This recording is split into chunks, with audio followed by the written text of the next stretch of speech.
Welcome learners. So here it is our next questions of JEE Main Physics question paper series. Here it is section A and this is our first question. इस question में क्या कह रहा है कि for an amplitude modulated wave the maximum amplitude is found to be 10 volt while the minimum amplitude is found to be 2 volt. Determine the modulated index mu. तो यहाँ से सबसे पहले A maximum और A minimum की value दी गई है ना, तो यहाँ से कितना हो जाएगा हमारा A maximum इक्वल टू क्या लिख सकते हैं A maximum, wait a minute, a maximum equal to हम लिख सकते हैं ए सी प्लस ए एम, और ये कितना हो जाएगा हमारा 10 दिया गया है। यहाँ पे ए मिनिमम की वैल्यू कितनी दी गई है, यहाँ से इसको लिख सकते हैं ए सी माइनस ए एम, और इसकी वैल्यू कितनी दी गई है 2 दी गई है। ठीक है, तो यहाँ से 2 ए सी की वैल्यू कितनी हो जाएगी, इन दोनों को ऐड कर देंगे तो 12 मिल जाएगी, यानी ए सी की वैल्यू कितनी मिल जाएगी यहाँ पे 6 वोल्ट मिल जाएगी। जब ए सी की वैल्यू 6 वोल्ट मिल गई तो ए एम की वैल्यू कितनी हो जाएगी 10 माइनस 6, यानी ये कितना हो जाएगा हमारा 4 वोल्ट हो जाएगा। ठीक, और हमारा म्यू की वैल्यू कितनी होती है ए एम डिवाइडेड बाई ए सी, और ये कितना मिल जाएगा हमें 4/6 यानी 2/3।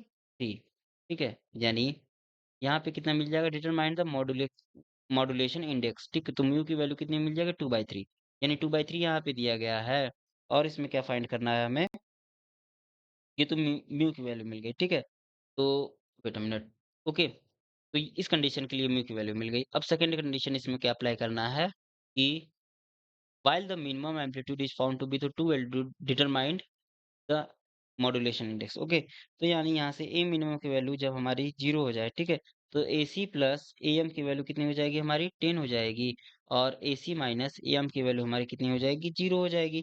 तो यहाँ से 2 ए एम की वैल्यू कितनी आ जाएगी हमारी 10 आ जाएगी। ओके, यानी ए एम हमें कितना मिल गया, यहाँ से ए एम इक्वल टू हमें 5 मिल गया, तो ए सी बी की वैल्यू हमारी 5 हो जाएगी। तो यहाँ से मॉड्यूलेशन इंडेक्स म्यू की वैल्यू कितनी आ जाएगी A M by A C.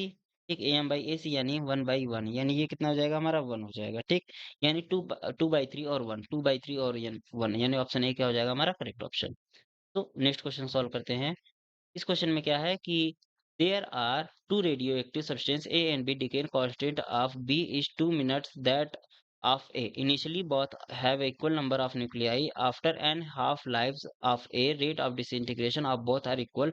The value of the n, इसके लिए कितना हो जाएगा, तो यहाँ से लेट से हमारा लेमडा ए कितना हो जाता है, लेमडा ए की वैल्यू यहाँ पे लेमडा है, तो लेमडा बी की वैल्यू कितनी हो जाएगी 2 टाइम्स ना, यानी 2 लेमडा हो जाएगी। ठीक है, तो यहाँ से इनिशियल में ये सेम है। ठीक, तो यहाँ से कितना हो जाएगा हमारा बी की वैल्यू कितनी हो जाएगी, लेमडा बी इक्वल टू कितना मिल जाएगा हमें, lambda B equal to 2 lambda A मिल जाएगा। ठीक, 2 lambda A, minute, 2 lambda A. ठीक है, lambda B equal to 2 lambda है, तो यहाँ से लेमडा बी के लिए हम हमारा जो टाइम पीरियड होगा टी बी इक्वल टू कितना हो जाएगा, ये हाफ, और ये कितना हो जाएगा टी ए, क्योंकि ये T A, wait a minute, क्योंकि यहाँ पे लैम्डा प्रोपोर्शनल किसके होता है, लैम्डा प्रोपोर्शनल होता है, इनवर्सली प्रोपोर्शनल होता है हमारा एक। ठीक है, ठीक, तो इसके अकॉर्डिंग हम ये हमें मिल जाएगा। उसके बाद हमारा क्या हो जाएगा यहाँ पे इस एक्टिविटी ना, तो एक्टिविटी के लिए minus D N upon D T of A, ये कितना हो जाएगा हमारा lambda N naught by half हो जाएगा ये भी। उसके बाद हम क्या करेंगे इसमें, वेट अ मिनट, उसके बाद हम क्या करेंगे, यहाँ पे ये ए के लिए हो गया। ठीक है, after one half life time, after one half life time ये ए के लिए हो गया। ठीक, अब हम बी की बात कर लेते हैं, तो बी के लिए कितना हो जाएगा minus D N by D T of B, ये कितना मिल जाएगा हमें 2, इसके लिए 2 लैम्डा एन नॉट है, तो 2 lambda N naught divided by ये हो जाएगा हमारा 4 हो जाएगा, और ये कितना मिल जाएगा हमें lambda lambda N naught divided by 2, क्योंकि ये सेम है दिया गया क्वेश्चन में। तो यहाँ से क्लियरली हमें क्या दिख रहा है कि minus D N by D T of A equal to किसके इक्वल हो जाएगा यहाँ पे, ये हो जाएगा हमारा किसके equal, minus D N by D T of P. ठीक, यानी एन की वैल्यू कितनी आ जाएगी यहाँ पे 1। तो इसमें कौन सा ऑप्शन सही होगा, एन की वैल्यू 1, यानी सी ऑप्शन करेक्ट होगा। तो नेक्स्ट क्वेश्चन सॉल्व कर लेते हैं। इस क्वेश्चन में क्या कह रहा है कि for a common ammeter configuration if alpha and beta have their usual meaning the correct relationship between the alpha and beta, alpha और बीटा में करेक्ट रिलेशनशिप कितना होता है हमारा यहाँ पे, तो यहाँ से हमारा alpha equal to 1 plus beta upon 1 plus beta. ठीक है, ये हमारा करेक्ट रिलेशनशिप होता है। इसको डिराइव कैसे कर सकते हैं, तो अल्फा की वैल्यू कितनी होती है आई सी बाई आई ई होती है। ठीक है, अच्छा, बीटा की वैल्यू कितनी होती है आई सी बाई आई बी होती है। ओके, तो यहाँ से हमारा जो रिलेशन होता है ये आई बी है। ओके, तो हमें एक फॉर्मूला मिलता है, वो फॉर्मूला क्या है कि आई इक्वल टू कितना होता है हमारा आई बी प्लस आई सी होता है। इसमें क्या करेंगे हम कि आई सी से डिवाइड कर लेते हैं, क्या करते हैं आई सी से सब में डिवाइड कर देते हैं। ठीक है, तो यहाँ से हमें कितना मिल जाएगा आईसी बाई आईई, ये कितना मिल जाएगा हमें 1 अपॉन अल्फा मिल जाएगा। और आईबी बाई आईसी ये कितना मिल जाएगा 1 अपॉन बीटा मिल जाएगा, और ये +1 मिल जाएगा। तो यहाँ से कितना मिल जाएगा हमें, अल्फा की वैल्यू कितनी आ जाएगी, बीटा अपॉन 1 प्लस बीटा, ये हो गया हमारा डेरिवेशन। ओके, सो नेक्स्ट क्वेश्चन सॉल्व करते हैं। इस क्वेश्चन में क्या है कि एक 100 वाट बल्ब है, is placed at a center of a spherical chamber of a radius 0.10. Assume that 66% of energy supplied to the bulb is converted into the light and the surface of the chamber is perfectly absorbing the pressure exerted by the light on the surface of the chamber। कितना हो जाएगा, तो इसको कैसे solve करेंगे basically हम कि E equal to कितना मिल जाएगा, एनर्जी हमें 66% ना, तो 66% यानी 66 डिवाइडेड बाई 100 किसका, 100 वाट का। तो ये कितना मिल जाएगा हमें, 66 वाट मिल जाएगा। ठीक है, ये इतनी एनर्जी हमें पावर मिलेगी। तो यहाँ से कितना हो जाएगा, momentum of a light falling पर सेकेंड कितना हो जाएगा, मोमेंटम मोमेंटम की वैल्यू कितनी हो जाएगी इसके लिए, एक मिनट, ये मोमेंटम है, तो मोमेंटम की वैल्यू कितनी हो जाएगी, ई बाई सी। ठीक, तो यहाँ से हमें कितना मिल जाएगा, फोर्स, फोर्स इक्वल टू कितना होता है, फोर्स इक्वल टू यहाँ पे ई बाई सी माइनस जीरो। ठीक, यहाँ से ई बाई सी फोर्स मिल गया, और यहाँ से पी इक्वल टू कितना हो जाएगा हमारा, प्रेशर, पी ये मोमेंटम है। ठीक है, मोमेंटम पर यूनिट टाइम, ये क्या है हमारा, मोमेंटम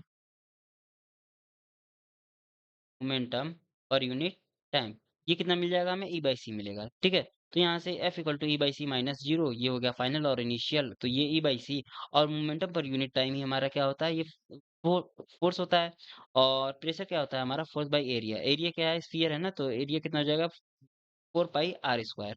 ठीक है, तो यहाँ से ये कितना मिल जाएगा हमें अब, ये ई बाई सी डिवाइडेड बाई कितना, 4 पाई r स्क्वायर। तो यहाँ पे सारी वैल्यूज पुट करते हैं, तो ई की वैल्यू कितनी हो जाएगी हमारी, 66 हो जाएगी। और उसके बाद हमें कितना मिल जाएगा, स्पीड ऑफ लाइट कितना है हमारा, सी है, यानी 3 × 10⁸ है, ये 4 हो जाएगा। पाई की वैल्यू कितनी हो जाएगी, 3.14, ये इसका स्क्वायर हो जाएगा, और मल्टीप्लाई कितना है, सॉरी 4 पाई r स्क्वायर ना, आर का स्क्वायर हमें करना है। तो रेडियस कितना है इसका, 0.1, ये 0.1 का स्क्वायर हो जाएगा। तो फाइनली हमें जो प्रेशर एग्जर्टेड होगा वो कितना हो जाएगा, 1.75 इंटू 10⁻⁻⁶, ये ठीक है, पास्कल। तो यहाँ से ऑप्शन बी हमारा क्या हो जाएगा, correct option. So next question solve करते हैं। इस क्वेश्चन में क्या है, basically three waves are equal frequency having amplitude 10 micro ampere, 4 micro ampere और 7 micro ampere arrives at a given point with a successive phase difference कितना है, pi by 2। The amplitude of the resultant wave कितना हो जाएगा, तो यहाँ से amplitude of the resultant wave ना, तो यहाँ पे A1 और A2 A3 की वैल्यू दी गई है, और phase difference first and second wave कितना दिया गया है, पाई बाई 2 का, और सेकंड और थर्ड में भी हमारा पाई बाई 2 का फेज डिफरेंस दिया गया है। तो उसके बाद द फेज डिफरेंस फर्स्ट और थर्ड के बीच में फेज डिफरेंस कितना हो जाएगा, देखिए ए और बी के बीच में हमारा पाई बाई 2 का फेज डिफरेंस दिया गया है, ठीक है, और बी और सी में हमारा कितना दिया गया है, पाई बाई 2 का। अच्छा, तो ए और सी में कितना हो जाएगा, फर्स्ट और थर्ड में फेज डिफरेंस हमारा पाई का हो जाएगा। तो यहाँ से ये फॉर्मूला अप्लाई करते हैं और इसको सॉल्व करते हैं। तो ए वन की वैल्यू कितनी हो जाएगी, यहाँ से ए वन का स्क्वायर फर्स्ट और थर्ड के लिए, ओके, तो यहाँ से ए वन का स्क्वायर कितना हो जाएगा हमारा, ये फर्स्ट और थर्ड के लिए, फर्स्ट और थर्ड, यहाँ से 1 3 लिख देता हूँ, ठीक है। तो ए वन का स्क्वायर प्लस ए थ्री का स्क्वायर, और ये कितना हो जाएगा 2, और कॉस पाई की वैल्यू कितनी होती है, कॉस पाई की वैल्यू -1 ना, तो यहाँ से कितना हो जाएगा हमारा 2 A1 A3 और ये कॉस पाई हो जाएगा। तो यहाँ से कितना हो जाएगा हमारा ये A13 ना, तो A13, और ये कितना हो जाएगा अंडर द रूट, ये हो जाएगा 10 था, ये 10 का स्क्वायर प्लस 7 का स्क्वायर, और ये कितना हो जाएगा मेरा हमारा -2 और 10, ठीक है, और ये 7 और कॉस पाई की वैल्यू -1, तो हमने पुट कर ली। तो यहाँ से A13 की वैल्यू कितनी आ जाएगी, 3 माइक्रो, ठीक। तो A13 की वैल्यू आ गई। अब हम करते हैं इसके साथ सेकंड वाले को मर्ज, ठीक है। तो इसके साथ हमारा कितना हो जाएगा A, तो A का स्क्वायर इक्वल टू कितना हो जाएगा, A13 का स्क्वायर प्लस R2 का वेट अ मिनट, ये A2 का स्क्वायर ना, प्लस A2 का स्क्वायर प्लस कितना हो जाएगा 2 और A13, और कितना कॉस, इसके बीच में एंगल हमारा पाई बाई 2 का, ठीक है।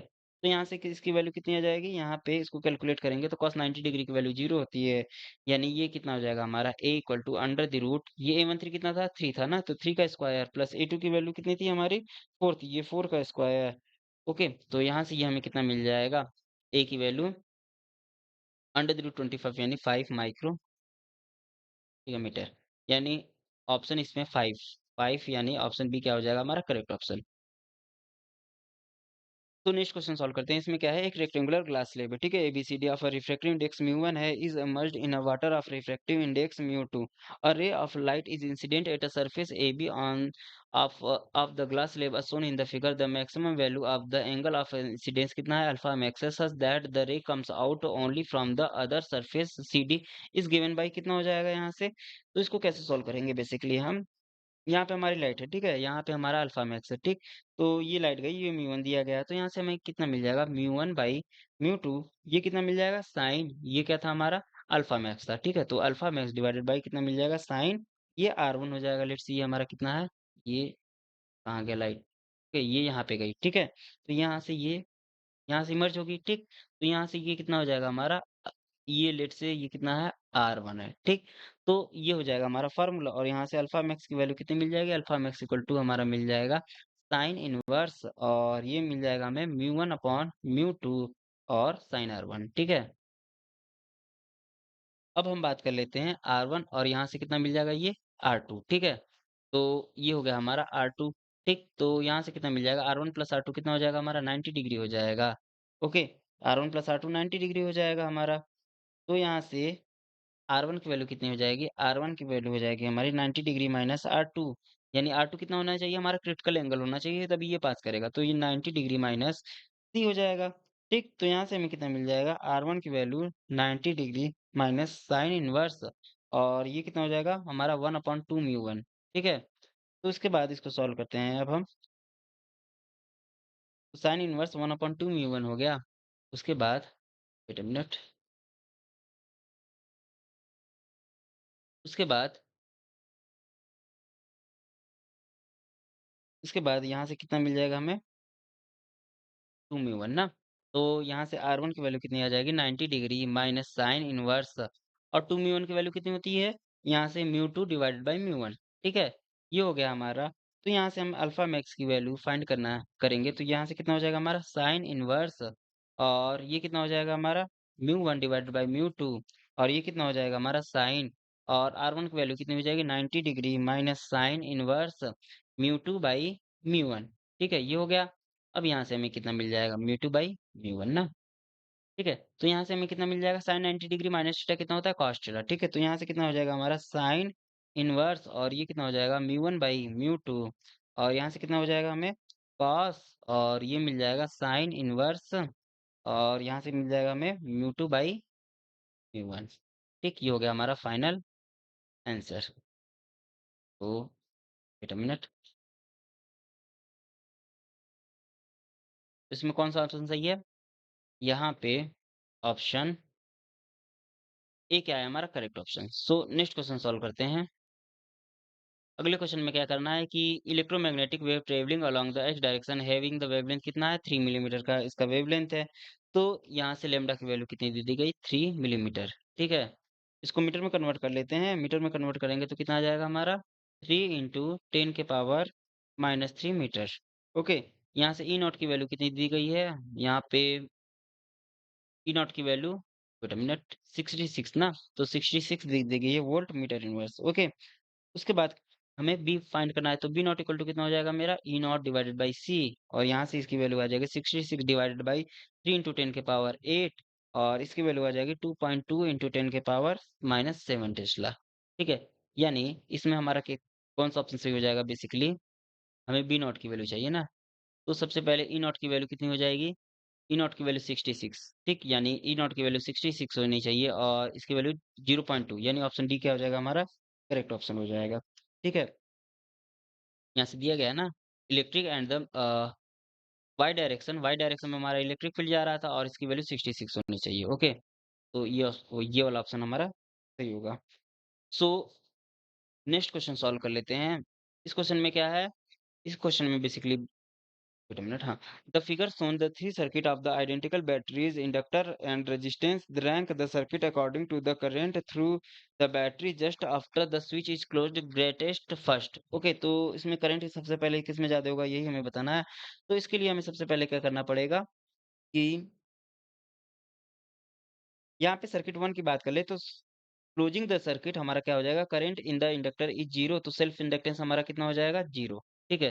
तो यहाँ पे क्या है, हमारा इंडक्टर लगा हुआ है ना, तो इसमें क्या हो जाएगा कि करंट हमारा, इसके लिए फर्स्ट सर्किट के लिए हमारा करंट कितना हो जाएगा, I one equal to zero. ठीक है, क्योंकि ये सीरीज में लगा हुआ है, जैसे ही हम स्विच ऑन करेंगे हमारा क्या करेगा, ये अपोज करेगा। ओके। तो सेकंड सर्किट की बात कर लेते हैं अब। तो सेकंड सर्किट में कितना हो जाएगा हमारा, सेकंड सर्किट में आई टू की वैल्यू कितनी हो जाएगी, आई प्राइम, और इसकी वैल्यू कितनी हो जाएगी, ई बाई आर वन हो जाएगी। ठीक है। और यहाँ पे थर्ड सर्किट की बात कर लें, तो थर्ड सर्किट में हमारा कितना हो जाएगा, आई थ्री लेट से, तो इसकी वैल्यू आई प्राइम, और इसमें क्या है, दो हमारे है ना, तो इक्विवेलेंट रेजिस्टेंस कितना हो जाएगा, ई अपॉन कितना हो जाएगा, R one plus R two हो जाएगा। यानी यहाँ से हमें देखने को मिल रहा है कि सबसे ज्यादा करंट आई टू में होगा, फिर आई थ्री में होगा, और सबसे कम हमारा होगा आई वन में ना, आई वन में तो जीरो है बेसिकली। तो आई वन ये हमारा करेक्ट ऑर्डर होगा। तो यानी इसमें कौन सा हो जाएगा, ऑप्शन ए क्या हो जाएगा, हमारा करेक्ट ऑप्शन हो जाएगा। सो नेक्स्ट क्वेश्चन सॉल्व करते हैं। इसमें क्या है कि एक रेक्टेंगुलर हमारा कॉइल है ABCD which is rotated at a constant angular velocity about an horizontal as shown in the figure. The axis of the rotation of the coil as well as the magnetic field B are horizontal. Maximum current will flow in the circuit when the plane of the coil is, तो किस angle पे होना चाहिए कि हमारा maximum current flow होगा। तो यहाँ से फॉर्मूला क्या होता है इंड्यूस्ड ईएमएफ का, minus D five by T T. ठीक है, ये हमारा फॉर्मूला होता है बेसिकली। तो इसके बाद हम क्या करेंगे, यहाँ पे ये कितना हो जाएगा, इसकी वैल्यू कितनी आ जाएगी, minus D by D T. अच्छा, यहाँ पे फाई की वैल्यू कितनी हो जाएगी, ये है एन एस बी।